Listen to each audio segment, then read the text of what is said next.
passionnante, et graphiquement surtout. Là, graphiquement, ça me fait vraiment envie au niveau du dessin. En plus du fait qu'il y a une histoire notamment absolument extraordinaire à raconter. Bon, j'en dis pas plus parce qu'on ne sait jamais. mais voilà, donc là, ça me donne envie graphiquement. Alors que, bien sûr, la préhistoire, ça me donne toujours envie au niveau des histoires, mais moins graphiquement. En BD, hein. Tu viens d'évoquer le jeu de rôle, on peut peut-être parler de Wurm. Alors, Ouais. Wurm, c'est un jeu de rôle que tu as créé pour te divertir à la base. Que j'ai créé à la fois pour les copains, c'est-à-dire pour jouer avec les amis, et comme un petit exercice littéraire. Parce que c'est... alors les jeux de rôle, pour ceux qui ne connaissent pas, voilà, c'est une forme de jeu de société où on invente des histoires dans un cadre imaginaire, et on va les faire vivre à ses amis autour d'une table, comme on jouerait à un jeu de société, mais sans plateau. Tout se produit dans un échange verbal, c'est un peu difficile à expliquer, mais voilà. Donc il faut bien définir ce cadre. Ce cadre de la préhistoire, il fallait bien le définir, et c'était amusant d'écrire ce jeu où je devais un petit peu comme ça mettre à plat, retourner les cartes pour expliquer comment ça fonctionnait. Donc au début je l'avais fait de manière comme ça pour le plaisir, puis ça avait été remarqué en tant que jeu amateur, on va dire, parce que c'était un jeu tu as eu un prix, je crois, libre. Et avant, j'avais gagné le prix du meilleur jeu alternatif, ils appelaient ça. Voilà, c'était chouette. Et puis donc il y a un éditeur qui a repéré ça, qui est très sympa, et donc il m'a proposé une édition pro, quoi. Et donc là aussi on a gagné le prix, pardon. On a gagné le prix quand tu gagnes un prix. Non mais ça fait plaisir, quoi. Et c'était le prix du meilleur jeu de rôle 2012. Donc c'était très chouette, et ça fonctionne très bien. On a vraiment, ça fonctionne très bien. Alors les ventes, c'est pas la vente de l'idée, hein. Mais pour du jeu de rôle, ça marche bien. Voilà. Et surtout qu'on est... Alors ce qui est très drôle, en fait, ce qui est très intéressant de constater, c'est que on a toujours cette petite... Enfin, pas moi, mais les gens qui gravitent autour ont toujours cette petite appréhension de dire « Oui, mais la préhistoire, c'est quand même un truc un peu de niche. Est-ce que ça va intéresser les gens, tout ça ?» Et il y a systématiquement le constat que oui. Que en fait, ça passionne les gens, quoi. Et évidemment, c'est pas Astérix, hein, au niveau des ventes, mais il y a vraiment un lectorat qui a envie de découvrir cette période et qui a envie, d'investir cette période au niveau de l'imaginaire. En jeu de rôle, par exemple, ce qui est très chouette en jeu de rôle, c'est que bien sûr, on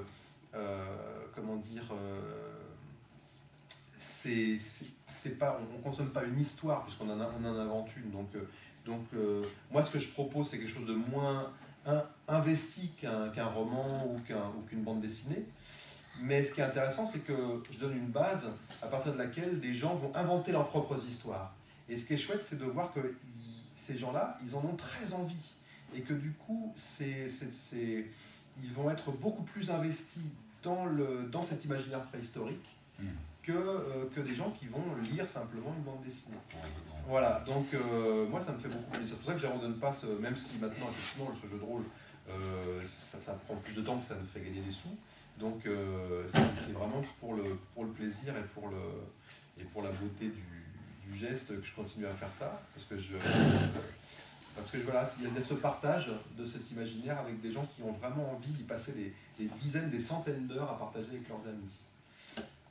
Mais bien sûr, moi, mon propos, quand même, au-delà de ça, c'est quand même de continuer à raconter des histoires. Donc, finalement, je me sers de ce jeu de rôle aussi comme d'un appui pour formaliser des choses dont je vais me servir ensuite dans des histoires. Emmanuel, merci pour toutes ces précisions. Je crois qu'on arrive à la fin de cette rencontre. Peut-être qu'il y a des questions dans la salle. Oui. Moi, j'aimerais revenir sur l'histoire de l'adaptation littéraire. Oui.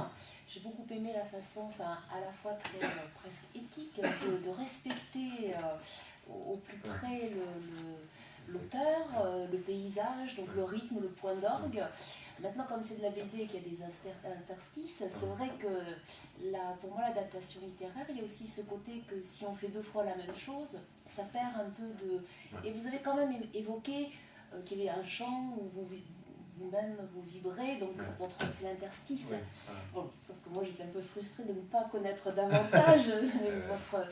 Peut-être une question, est-ce que, je ne serais pas surprise, est-ce que vous aimeriez refaire des adaptations littéraires?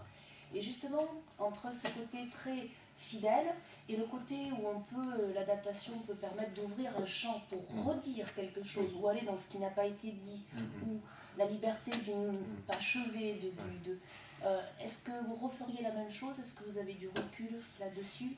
Je ne crois pas que je referai la même chose, parce qu'en fait, La Guerre du Feu, il est vraiment, il est très équilibré, on va dire, comme roman, et il est très visuel également.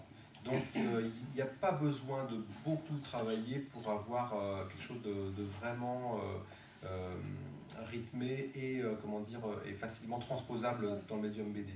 Après, bien sûr, il faut choisir, parce que je garde du texte off, par exemple, enfin du texte narratif, cette espèce de regard qu'a l'auteur dans le roman. J'en choisis des extraits. Donc, bien sûr, je choisis les extraits qui me vont bien, donc, qui vont dans le sens de ce que j'ai envie de dire, moi, en tant qu'auteur, personnellement. Je ne sais pas si j'aurais forcément envie de faire travailler sur une autre adaptation immédiatement. Probablement pas. Là, c'est vraiment un roman qui m'avait vraiment fait rêver quand j'étais gamin. Il y a d'autres romans qui m'ont beaucoup marqué, mais est-ce qu'il serait aussi porteur graphiquement? Là, il y avait quelque chose de vraiment très lié à l'enfance, finalement, dans La Guerre du Feu. J'ai retrouvé des plaisirs en dessinant le lion du tome 1. J'ai retrouvé le plaisir de dessiner des lions que j'avais quand j'avais 5 ans, 4-5 ans, quoi. Donc c'est quelque chose c'est un support qui était idéal pour ça. Mais ensuite, par exemple, juste, même en restant sur l'idée de Ronnie Henné, même si c'est sûr que je ne referai pas un deuxième Ronnie Henné derrière, il y a 2 autres romans qui sont chouettes, par exemple, que j'aime beaucoup de Ronnie Henné. Il y en a un, c'est Le Félin Géant, qui est la suite de La Guerre du Feu. Il est construit de manière beaucoup plus bancale. Donc là, par exemple, si je devais adapter ça, il faudrait vraiment, là par contre, que je le retravaille énormément. Il y en a un autre que j'aime énormément aussi, qui s'appelle Eirima, qui est un roman qui se passe plus au néolithique, enfin plus proche de nous, on va dire, à l'époque en fait des transitions entre les derniers chasseurs nomades et les agriculteurs, etc. Il est très très bien construit. Là, en l'occurrence, par contre, au niveau du propos, il y a des choses beaucoup plus difficiles maintenant à faire passer. Donc là, en l'occurrence, il faudra aussi une adaptation beaucoup plus sérieuse, enfin, pas sérieuse, mais beaucoup plus travaillée. Voilà, mais non, a priori, je ne vais pas partir sur d'autres adaptations. Je pense pas, parce que malgré tout, ce qui m'intéresse le plus, c'est s'en inventer les histoires. Donc, et la légende, le légendaire. Le légendaire. L'épopée, dessiner le légendaire ou l'épopée. Ah, tu veux dire de classique, de merveilleux fantastique, de. Du Homère aussi, pourquoi pas. Ah oui, oui. Ben, pourquoi pas, mais il y a plein de gens qui ont tenté de le faire. J'avais travaillé à un moment donné sur la mythologie grecque, qui me passionne également. Le problème de la mythologie grecque, c'est que finalement, elle est déjà extrêmement connue, elle est déjà extrêmement exploitée, elle a été réinvestie par 1001 auteurs qui ont apporté des choses passionnantes. Moi, je ne vois pas tellement ce que je pourrais apporter.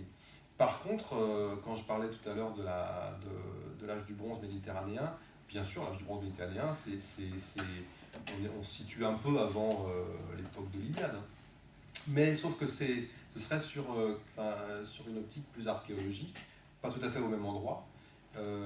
Donc là, on aurait une approche vraiment différente. Non, je crois que la légende, finalement, si j'ai envie d'investir un champ qui serait un champ du légendaire et du merveilleux, ce serait pour le situer dans la préhistoire, là, pour le coup. C'est ce que je vais continuer à faire avec le roman de Vogna.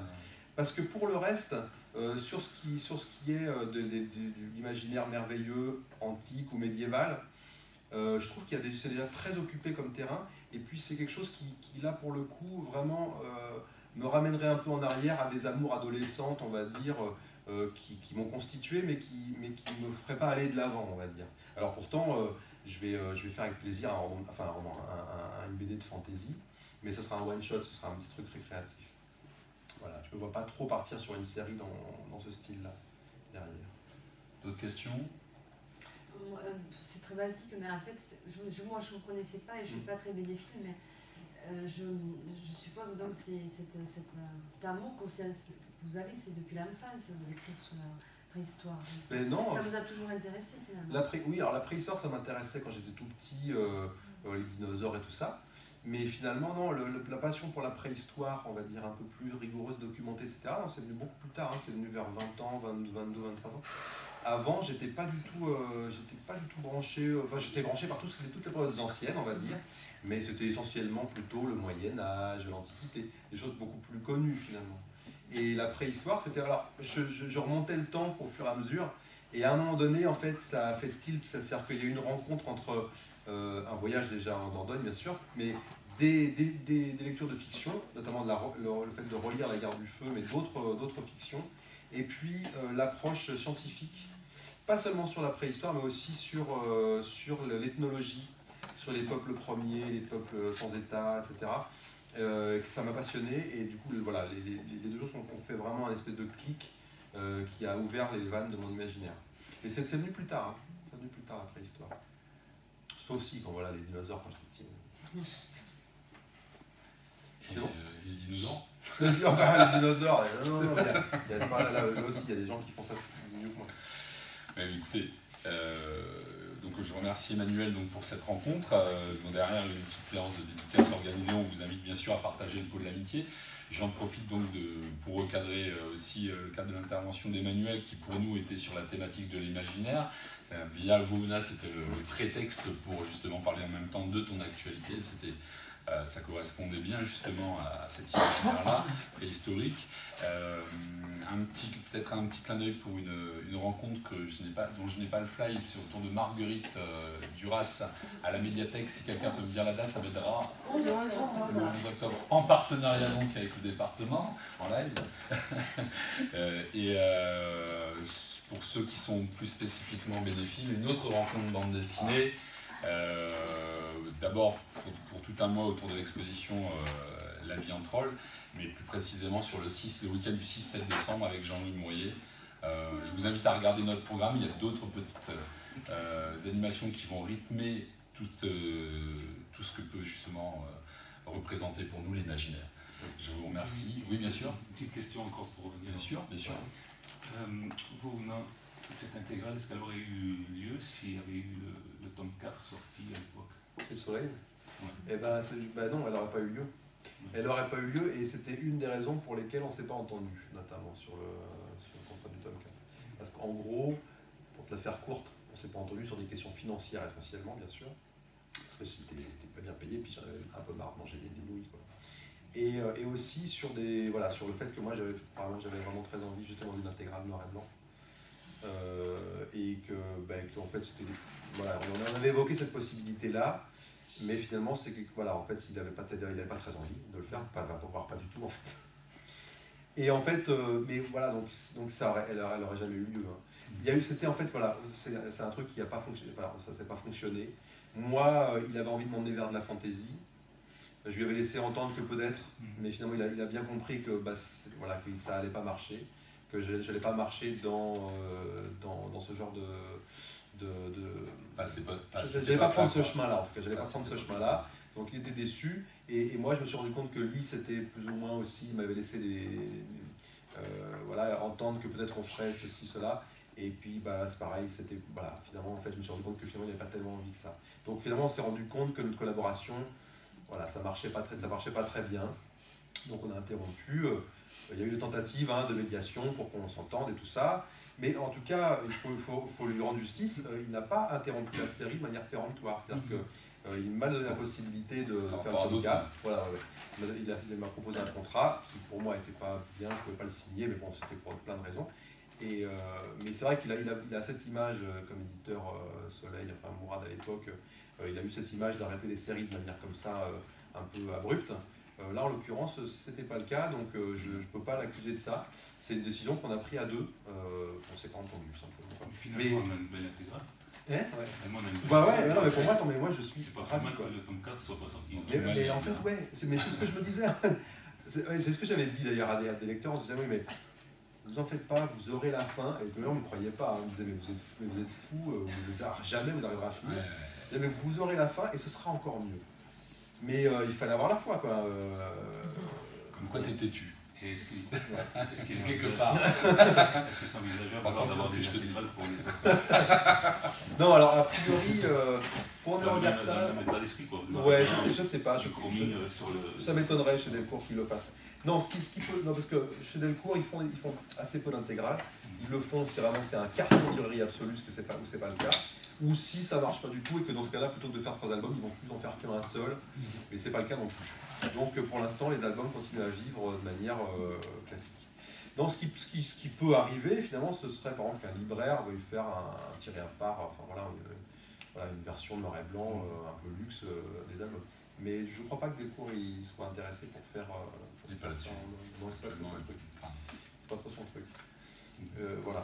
Mais donc c'est pour ça, ouais, donc là, ça c'était le rêve. Hein. Moi, pour moi, c'est l'album dont je suis le plus content au niveau de la forme. Au niveau de la forme. C'était ce genre d'album que j'avais envie de faire dès le départ. Même si c'est vrai que tout le monde dit ouais, le noir et blanc, bah, c'est difficile à vendre et tout. C'est vrai. Mais qu'est-ce que c'est? Moi, enfin, ah oui, oui. je vous invite donc à continuer cette conversation à côté. Nous avons la librairie toute l'Archambre qui est là également en partenariat avec nous. Merci à tous. Salut, ça va Victor? C'était pas trop long?